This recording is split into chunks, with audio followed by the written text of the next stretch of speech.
बड़े से बड़े वकीलों को धूल चटा दी, और जब कविता लिखी तो रैंडम राइम्स रच दी। आविष्कार किए तो खुद फाउंटेन पेन, शेविंग रेजर और बटन प्राइफ बना दिया, और जब हिंदुओं की वकालत की तो द हिंदू कोर्ट बना दिया। शिक्षा दी तो दिल्ली और नागपुर जैसे विश्वविद्यालय में कुलपति बनकर। जब बाबा साहब अम्बेडकर ने संविधान लिखा तो संविधान सभा के सदस्य के रूप में, तो संसद में उसकी उच्चपूर्ण समीक्षा की, और जब दान दिया तो हमें ये महान विश्वविद्यालय दिया। उस पुत्र की दानवीरता का मैं क्या, जिसने बचपन में देखा था कि उसकी माँ एक एक पैसा बचाने के लिए उसकी माँ पहाड़ी से उतरकर पानी ला रही है, और उसी सपूत ने अपना सब कुछ 13 एकड़ में फैली इस यूनिवर्सिटी के लिए निछावर कर दी।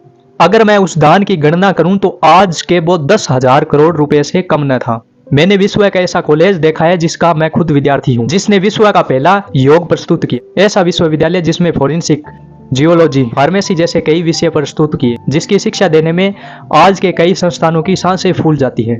मेरे इस महान विश्वविद्यालय में पढ़कर विभूतियों की अगर सूची तैयार की जाए तो शायद स्याही कम पड़ जाएगी। हमारे डॉक्टर हरि सिंह गौर को सागर का बच्चा बच्चा अपना कुल देवता क्यों ना माने? क्यों डॉक्टर हरि सिंह गौर यूनिवर्सिटी सागर में पढ़ने वाले बच्चे के अंदर डॉक्टर हरि सिंह गौर का प्रतिबिंब नजर आए? अपने पुत्रों पर तो असंख्य पिताओं ने गर्व किया। मैं सागर हूं, मुझे गर्व है अपने पुत्र हरि सिंह गौर पर। मैं सागर का हूँ और मुझे गर्व है। मैं सागर का हूँ और मुझे गर्व है। और मुझे गर्व मुझे गर्व है। गर्व है। मुझे गर्व है।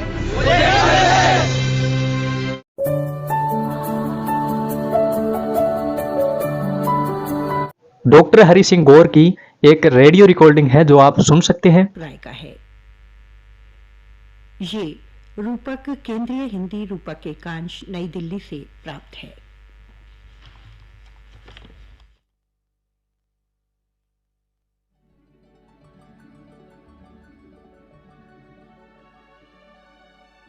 उन्नीस दिसंबर सन 1946 दिल्ली में उस दिन कड़ाके की ठंड तो थी, लेकिन सेंट्रल लेजिस्लेटिव असेंबली के परिसर में हल्की हल्की धूप खिली हुई थी। उस सप्ताह केंद्रीय कक्ष के अंदर के माहौल में भी चर्चा की गर्माहट थी। इसका कारण था भारत के आगामी संविधान की उद्देशिका पर केंद्रित बहुआयामी बहस।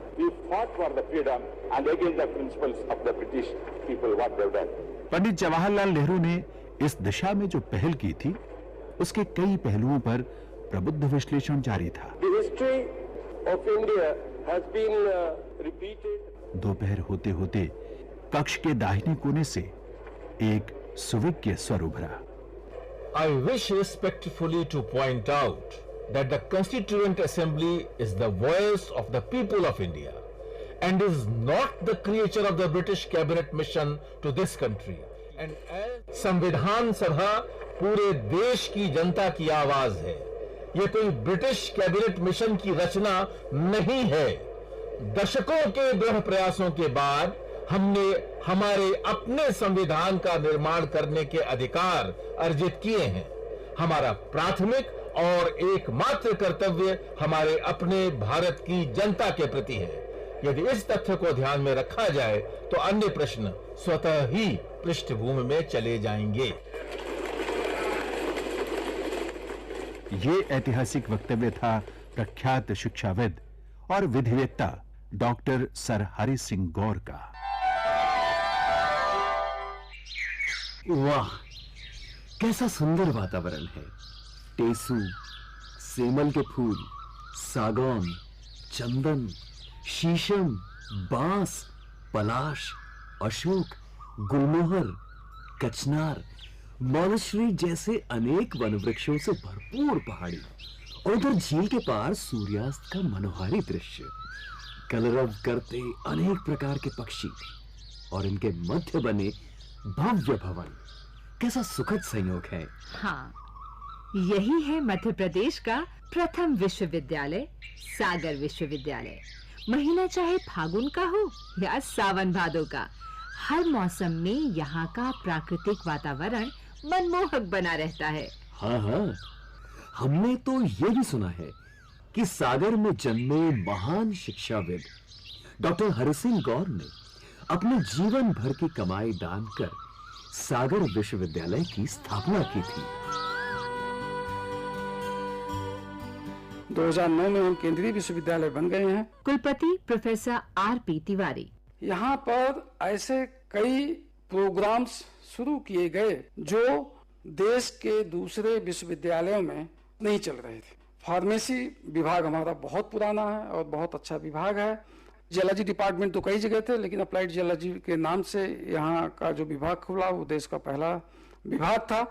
क्रिमिनोलॉजी विभाग भी पहला है इस देश में, और इसके साथ साथ यौगिक साइंस विभाग, इस विभाग की पढ़ाई हमारे यहाँ 1959 में शुरू हो गई थी। सागर में विश्वविद्यालय की स्थापना का कारण शायद इस पिछड़े क्षेत्र में उच्च शिक्षा का सर्वथा अभाव ही था। विश्वविद्यालय में हिंदी विभाग के पूर्व शिक्षक प्रोफेसर सुरेश आचार्य ने सागर के उन महानुभावों का सानिध्य प्राप्त किया है जो डॉक्टर गौर के बड़े करीबी समझे जाते थे, जैसे नन्हीलाल जैन। विश्वविद्यालय की स्थापना की प्रेरणा से जुड़ा एक प्रसंग उन्हीं की जुबानी। एक बार म्यूनिसिपल हायर सेकेंडरी स्कूल, वहां पर चौथी के बच्चों की परीक्षा हो रही थी और चपरासी बाल्टी में स्याही लिए हुए था जो हर एक बच्चे के लिए उसकी दवात में नाप कर डाली जा रही थी। कहीं किसी स्टेशनरी पर स्याही नहीं मिलती थी। वो बाल्टी धोखे से गिर गई। नतीजा यह हुआ कि उस दिन की परीक्षा स्थगित करना पड़ी जो बाद में आयोजित हुई। गौर साहब ने बकौल वैद्य नन्हेलाल जैन इस घटना से भारी कष्ट का अनुभव किया और उन्होंने कहा कि मैं यहीं यूनिवर्सिटी खोलूंगा। तो उनसे एक बराबरी के अधिकारी ने कहा, आप वहां यूनिवर्सिटी खोलना चाहते हैं जहां स्याही तक नहीं मिलती? गौर साहब ने कहा, वहीं यूनिवर्सिटी खोलना चाहिए जहां स्याही तक नहीं मिलती। डॉक्टर गौर का चिंतन विलक्षण था। उनका जन्म 26 नवंबर 1870 को मध्य प्रदेश के सागर जिले में शनिचरी टोरी में हुआ था। माई गोदी के खिलौना डॉक्टर गौर का आरंभिक जीवन अत्यंत अभावग्रस्त परिस्थितियों में बीता। मां की छत्रछाया में हरि सिंह की प्राथमिक शिक्षा सागर में हुई। विषम आर्थिक अभाव के कारण मां कठिन परिश्रम हेतु बाध्य थी। मां की विवशता देख हरि सिंह को गहन दुख होता था। वो हमेशा कुछ न कुछ करती रहती और जब उन्होंने देखा कि परिवार की आय घट गई है तो उन्होंने एक चरखा खरीद लिया और इस चरखे पर दोपहर 1 बजे से लेकर शाम 7-8 बजे तक वो सूत काटती। 3 दिन की मेहनत के बाद वो अपना सूत बेचती और इस प्रकार जो पैसा मिलता उससे नया सूत काटने के लिए रुई की पोनियां खरीदती। इसको बेचने से उन्हें 4-5 आने मिलते जिससे वो घरेलू जरूरतों की चीजें खरीदती। कर्मयोगी मां का यही वैशिष्ट्य प्रतिबिंबित था उनके पुत्र के व्यक्तित्व में। विश्वविद्यालय के प्रथम सत्र के छात्र डॉक्टर गौर के साक्षी। गौर में भय नाम की कोई वस्तु थी ही नहीं। ये जो अपराजेयता थी ये उनकी अद्भुत शक्ति थी। उनकी अपनी बात को बहुत वजन के साथ कहना और कहना ही नहीं उसे अंतिम परिणति तक पहुंचाना। अगर विश्व के शिक्षा के क्षेत्र के मनीषियों की गणना की जाए तो हरि सिंह गौर की गणना उसमें होगी। अगर विधिवेत्ताओं की गणना की जाए तो उसमें हरि सिंह गौर की गणना होगी। अगर साहित्यकारों की गणना की जाए उसमें भी हरि सिंह गौर की गणना होगी। हरि सिंह अपनी कुशाग्र बुद्धि के कारण अपने शिक्षकों के अत्यंत प्रिय छात्र थे। इनके शिक्षक कहते थे, ये लड़का आग का तिलगा है, एक दिन खूब चमकेगा। 8वीं तक की पढ़ाई इन्होंने 2 वर्ष में ही पूर्ण कर ली और स्कूल के प्राइड बॉय का सम्मान प्राप्त किया। सागर में उन दिनों आगे की शिक्षा की व्यवस्था नहीं थी, अतः मैट्रिक की पढ़ाई हेतु आपको जबलपुर जाना पड़ा। परंतु विषम परिस्थितियों ने यहां भी पीछा नहीं छोड़ा और आपको पढ़ाई छोड़कर पुनः सागर वापस आना पड़ा।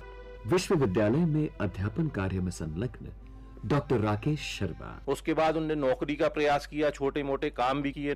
तब तक उनके बड़े भाई जो आधार सिंह थे नागपुर में, तो वो उनके पास गए। तब गौर साहब ने उनकी प्रेरणा से जो आगे अपनी पढ़ाई की है, तो पूरे मध्य प्रांत में उन्होंने हायर सेकेंडरी में सर्वप्रथम स्थान हासिल किया। नागपुर में पहले वो हिस्लप कॉलेज में पढ़े और हिस्लप कॉलेज से फिर वो कैम्ब्रिज गए। विदेश में हरि सिंह को काफी संघर्ष करना पड़ा। कैम्ब्रिज अध्ययन काल में आपकी साहित्यिक प्रतिभा निरंतर विकसित हुई। आपके द्वारा लिखित कविता स्टेपिंग वेस्टवर्ड्स को स्वयं लॉर्ड टेनिसन जैसे महान कवि ने सराहा है और आप रॉयल सोसाइटी ऑफ लिटरेचर के सदस्य चुने गए। दादा भाई नौरोजी उस समय इंग्लैंड के राष्ट्रीय उदार दल में थे। वो उदार दल के सिद्धांत विषय पर डॉक्टर गौर का भाषण सुन इतने प्रभावित हुए कि उन्होंने आपको अपने साथी के रूप में चुनाव प्रचार के लिए चुना। उन दिनों लंदन के समाचार पत्र लिखते थे कि गौर जैसा वक्ता शासनकर्ताओं के लिए एक उपहार है। द पॉल मॉल नामक समाचार पत्र ने उन्हें अपना कैम्ब्रिज संवाददाता भी नियुक्त किया। आपने 1891 में दर्शन और अर्थशास्त्र में ऑनर्स और 1892 में कानून की उपाधि अर्जित की। बाद में 1905 में डीलिट की पहली डिग्री लंदन विश्वविद्यालय से, फिर ट्रिनिटी कॉलेज डरहम से प्राप्त की। 1892 में आप बारेट लॉ लंदन का पंजीयन प्रमाण पत्र प्राप्त कर भारत लौट आए। इतनी सब उपलब्धियों के बावजूद अर्थाभाव ने उनका दामन अभी तक थाम रखा था। Advocate doctor Sandeep Rawat. Doctor Hari Singh Gaur पे मैं कई वर्षों से काम कर रहा हूँ। तो उनके पास भारत लौटने के जहाज के टिकट के पैसे नहीं थे। उनके पास सोने की अंगूठी, सोने की घड़ी एवं सोने की चेन थी, जो उन्होंने महाजन के पास गिरवी रखवाई तथा तीनों चीजों के उनको 17 पाउंड मिले, जो पानी के जहाज का 3rd क्लास का टिकट लेने के लिए पर्याप्त थे। बॉम्बे आने पर डॉक्टर हरि सिंह गौर ने अपने आप को एकदम अकेला पाया। वे अपना सामान लगेज भी जहाज कंपनी से वापस प्राप्त नहीं कर पा रहे थे। कैम्ब्रिज में आपके द्वारा अर्जित उपलब्धियों के कारण अंग्रेज सरकार द्वारा आपको भंडारा में एक्स्ट्रा असिस्टेंट कमिश्नर के तौर पर नियुक्ति दी गई। कुछ समय तक आपने बड़ी कुशलता से अपना दायित्व निभाया, परंतु नियति ने गौर साहब के लिए कुछ और ही निर्धारित किया था। आपने शासकीय सेवा छोड़कर वकालत का पेशा अपनाया और फिर कभी पीछे मुड़कर नहीं देखा। वयोवृद्ध अधिवक्ता चतुर्भुज सिंह राजपूत। सारे विश्व के बड़े बड़े हाई कोर्ट में जाके उन्होंने वकालत की थी। प्रीवी काउंसिल लंदन से लेके जितने भी हाई कोर्ट थे तब, मद्रास, बम्बई, कराची, रंगून, सभी जाके वकालत की थी, कानून की पुस्तकें लिखी थी। 1909 में आपकी पुस्तक भारतीय दंड संहिता की तुलनात्मक विवेचना प्रकाशित हुई, जो 3000 पृष्ठों में 2 भागों में थी। आपने 1941 में पीनल लॉ नामक पुस्तक लिखी। अंग्रेजी भाषा में इसे विशद और विधिक तुलनात्मक दृष्टिकोण से लिखी प्रथम पुस्तक माना जाता है। आपने 3 वर्षों के सतत अध्ययन के बाद हिंदू लॉ नामक पुस्तक लिखी, जिसे भारतीय विधि शास्त्र में एक अप्रतिम कृति माना जाता है। History and law interest, law of transfer of property act विशेष उल्लेखनीय रचनाएं हैं।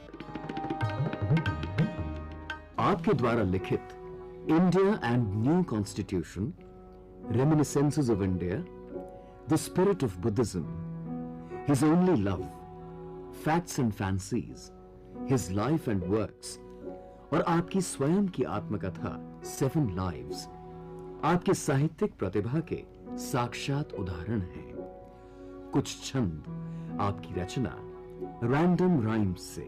पुष्पित है जग का तरुण है, शीतल शिरा में रक्त अरुण है।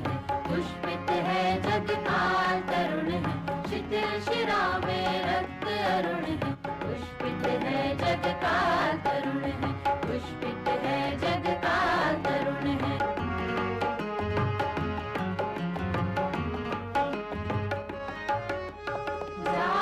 उठी फिर नव कलिकाएं, तरु से लिपटे मौन लताएं। जाग उठी फिर नव कलिकाएं, तरु से लिपटे मौन लताएं। बीजों में अंकुर फूटे हैं, बीजों में अंकुर फूटे हैं। कलरव के खरशर छूटे हैं, कलरव के खरशर छूटे हैं। पुष्पित है जग काल तरुण है, शिथिल शिरा में रक्त। अधिवक्ता के रूप में डॉक्टर गौर ने अपार यश और धन अर्जित किया। आपने पहले रायपुर और फिर नागपुर को अपना निवास स्थान बनाया। Advocate doctor Sandeep Rawat. उनको प्रतिदिन 3000 रुपए आय थी लीगल प्रोफेशन से, और फिर जब वे चोटी के बैरिस्टर थे तो उनके घर में रहन सहन खान पान का भी वही स्तर हो गया था। डॉक्टर गौर के नागपुर वाले निवास के चर्चे तो न सिर्फ उनके नगर में बल्कि पूरे भारत में प्रसिद्ध थे। डॉक्टर गौर की आत्मकथा 7 लाइव्स में हम उनके व्यक्तित्व के कुछ अनछुए पहलुओं की झलक पाते हैं, जिन्हें बड़ी ईमानदारी से उनके द्वारा लिपिबद्ध किया गया है। कुलपति प्रोफेसर आर.पी. तिवारी। उस समय जो समाज में बुराइयां थी, उनके स्वयं की कम्युनिटी में, जिस कम्युनिटी को वो बिलोंग करते थे, उस समय जो भी कुरीतियां व्याप्त थी, उनको भी उन्होंने बहुत अच्छी तरह से उसका वर्णन किया है। ये भी विचार व्यक्त किए कि इनको कैसे सुधारा जा सकता था। तो एक बहुत बड़े समाज सुधारक के रूप में भी उनका योगदान है। डॉक्टर गौर के लेखन का विस्तार धर्म और आध्यात्म तक फैला था। आपने बौद्ध धर्म पर स्पिरिट ऑफ बुद्धिज्म जैसे ग्रंथ की रचना की। बौद्ध धर्म को मानने वाले देशों में इस ग्रंथ को बड़ी मान्यता मिली है। जापान सरकार के निमंत्रण पर जब वो वहां गए तो उन्हें धर्मगुरु के रूप में सम्मानित किया गया। आपको अनेक एशियाई तथा पूर्वी देशों में भ्रमण करने का अवसर प्राप्त हुआ। विस्तृत भ्रमण, गहन अध्ययन और चिंतन मनन के फलस्वरूप डॉक्टर गौर ने अनेक लेख और निबंध लिखे, जो फैक्ट्स एंड फैंसीज नामक पुस्तक में संकलित हैं। प्रोफेसर सुरेश आचार्य। हम उनको किसी खास धारा से नहीं जोड़ सकते। देयर इज ओनली लव जैसा उपन्यास हमें एकदम चमत्कृत करता है। Random rhymes, stepping westward and other poems स्वच्छंदतावादी भावधारा से प्रभावित कविताएं हैं, जो काव्य अनुशासन के बंधनों को तोड़कर भावों को प्रस्तुत करती है। मरण चाहता यदि ऐसा सुंदर पावन विश्राम, इन कुंजों में मरना हो फिर कितना मधुमय काम। लेकिन वे सारी कविताएं जीवन की नश्वरता को और मनुष्य के जीवन में कर्मठता को स्थापित करने वाली कविताएं। स्वाधीनता के पूर्व विद्वत्ता के इस प्रखर सूर्य ने अपनी मातृभूमि की सेवा के लिए कांग्रेस दल की सदस्यता ली और 1920 से 1935 तक लगातार विधान परिषद के सदस्य चुने गए। यहां उनका व्यक्तित्व विधि निर्माता के रूप में स्थापित हुआ। उन्होंने कई बिल पेश किए जो अंततः कानून बने। कुछ मतभेदों के कारण उन्हें कांग्रेस छोड़नी पड़ी। उस समय तक भारत में स्टैंप और टिकट इंग्लैंड से छपकर आते थे। डॉक्टर गौर ने एक योजना बनाकर परिषद में पेश की। फलस्वरूप नासिक में एक फैक्ट्री स्थापित हुई और स्टैंप तथा टिकट भारत में ही छापे जाने लगे। डॉक्टर गौर ने एक प्रस्ताव पेश कर दक्षिण के मंदिरों में देवदासी प्रथा को प्रतिबंधित कराया। अपने देश भारत से उन्हें अपूर्व प्रेम था। रैंडम राइम्स में गौर लिखते हैं, ऐसा देश कहीं पा जाता, जहाँ खिल सकूं ऐसे। ऐसा देश कहीं पा जाता, जहाँ खिल सकूं ऐसे। नील गगन के तले कुसुम संभार खिले हों जैसे। ऐसा देश कहीं पा जाता। 1946 में भारतीय संविधान सभा का गठन हुआ, जिसमें डॉक्टर गौर प्रमुख सदस्य मनोनीत किए गए। इस दृष्टि से भारत के संविधान निर्माण में उनका महत्वपूर्ण योगदान रहा।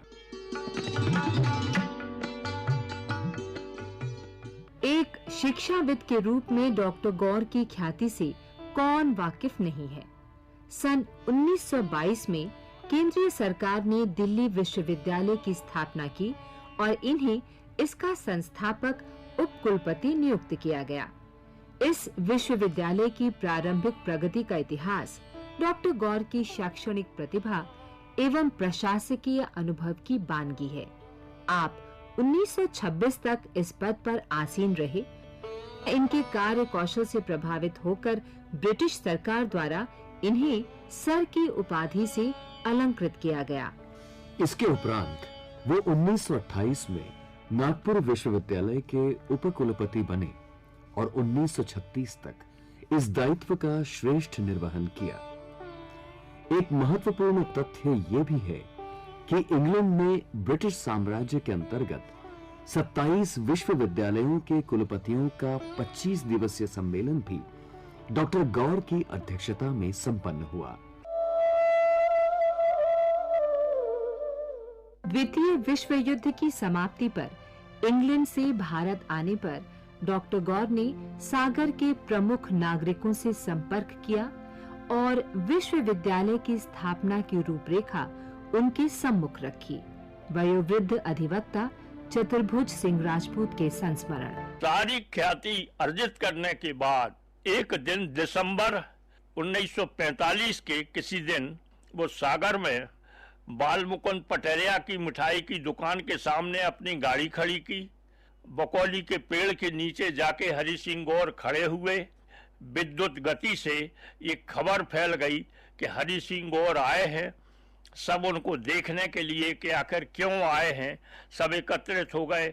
तो हरि सिंह गौर ने, जो अंग्रेजी के अलावा नहीं बोलता था, उन्होंने बुंदेलखंडी में कहा कि हम सागर में विश्वविद्यालय खुलवा रहे हैं और आपको मदद करना है।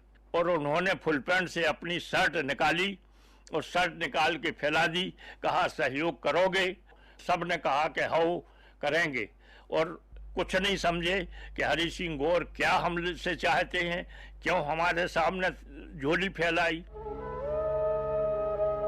इस महाज्ञानी ने महादानी बनकर तत्काल अपनी ओर से 20 लाख रुपए सागर विश्वविद्यालय की स्थापना के लिए दिए और बाद में अपनी वसीयत द्वारा अपनी संपदा का 4/5वां भाग, जो उस समय करीब 2 करोड़ रुपए थे, विश्वविद्यालय के विकास के नाम पर कर दिए।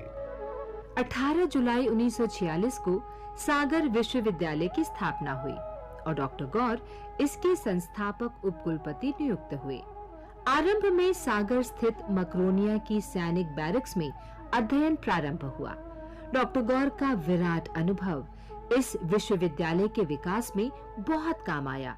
इन्होंने नए नए विभागों की स्थापना की। डॉक्टर गौर के साक्षी स्वाधीनता संग्राम सेनानी शिव शंकर केसरी। डॉक्टर गौर ने यूनिवर्सिटी चालू की 46 में। हमारी रुचि, हमारे साथियों की रुचि कॉमर्स में थी, तो सब लोगों ने हम लोग सलाह की कि चलो अपन डॉक्टर सर गौर से मिलते हैं और उनसे रिक्वेस्ट करते हैं कि कॉमर्स फैकल्टी चालू कर दी जाए। तो हम लोग गए। अंग्रेजी उनकी तो अंग्रेजों से ज़्यादा अच्छी थी। हम लोगों ने अपनी बात टूटी फूटी अंग्रेजी और हिंदी में बोली, तो उन्होंने हम लोगों को जवाब दिए। फिर हंसने लगे और बुंदेलखंडी में बोले, अरे साले तुम्हारों को तो पता ही नहीं चल रहा हो। बुंदेलखंडी में तुमने कहा ठीक है, तुम अपना ये दरखास्त में ले जाओ। 7 दिन बाद हम लोगों को निकाल किया था, तो हम लोग 7 दिन बाद गए। उन्होंने कहा भैया हमने तुम्हारी कॉमर्स फैकल्टी खुल रही है, अब तो जितने लड़का हो सब जने एडमिशन ले लो। वो इतने संवेदनशील थी और उनकी तो इच्छा थी सागर क्षेत्र में अधिक से अधिक शिक्षा दान की जा सके। डॉक्टर गौर एक अत्यंत अनुशासन प्रिय उपकुलपति थे।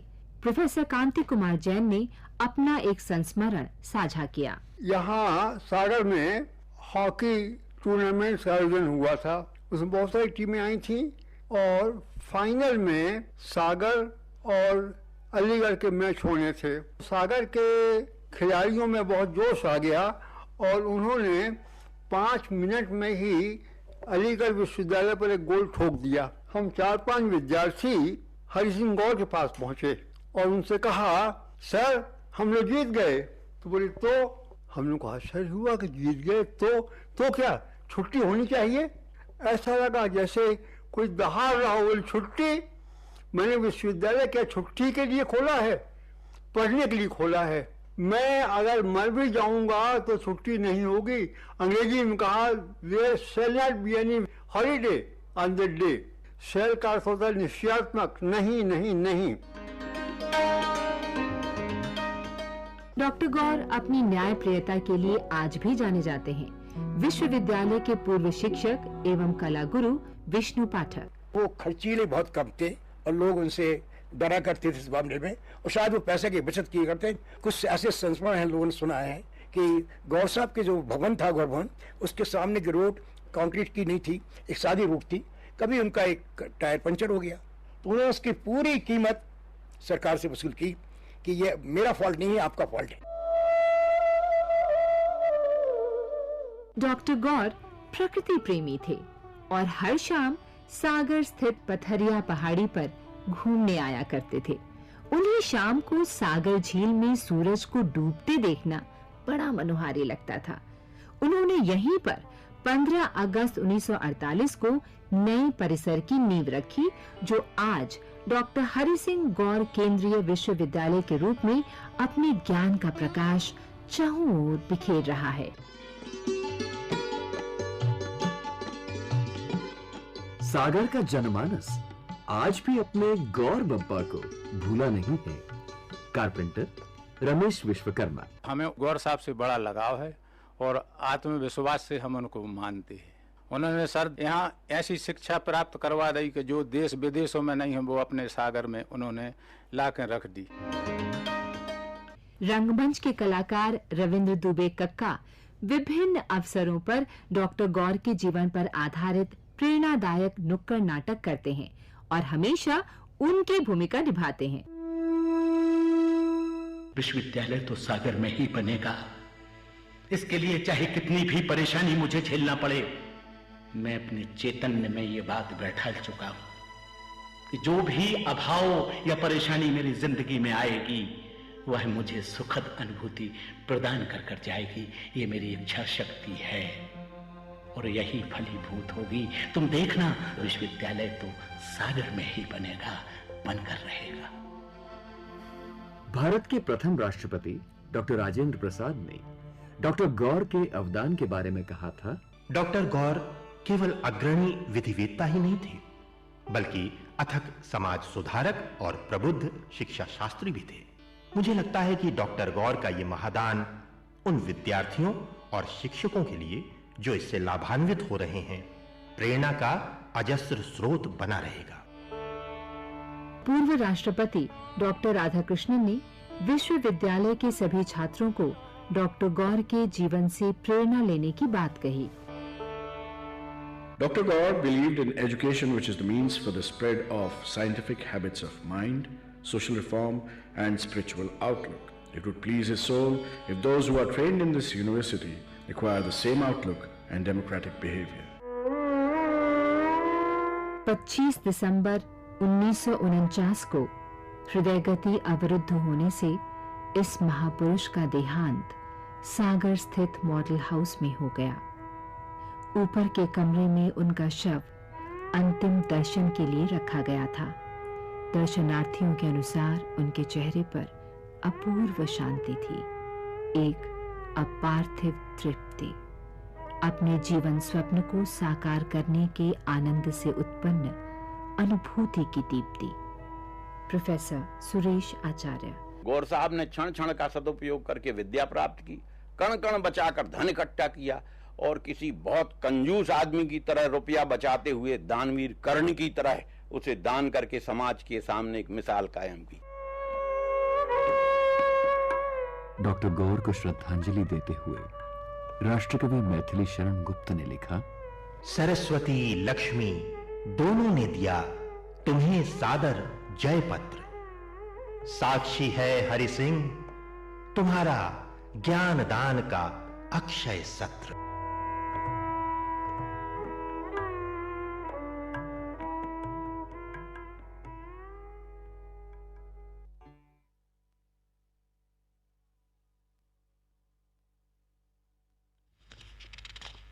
अभी आप सुन रहे थे रूपक, ज्ञान दानी सागर रत्न डॉक्टर गौर। प्रस्तुति सहयोग दीपक निषाद का, आलेख डॉक्टर ललित मोहन का, प्रस्तुति डॉक्टर संजय सिंह की और संयोजन आलोक राय का था। ये रूपक केंद्रीय हिंदी रूपक एकांश नई दिल्ली से प्राप्त हुआ। अभी आप सुन रहे थे इसका पुनः प्रसारण। ये आकाशवाणी सागर है।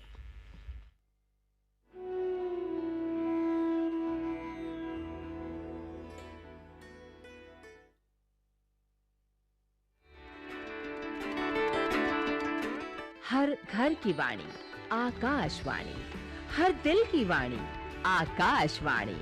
और दिलों को जोड़ने के लिए हम आ रहे हैं बस एक क्लिक पर। हमारे स्टेशंस लाइव, मन की बात, संगीत, ड्रामा,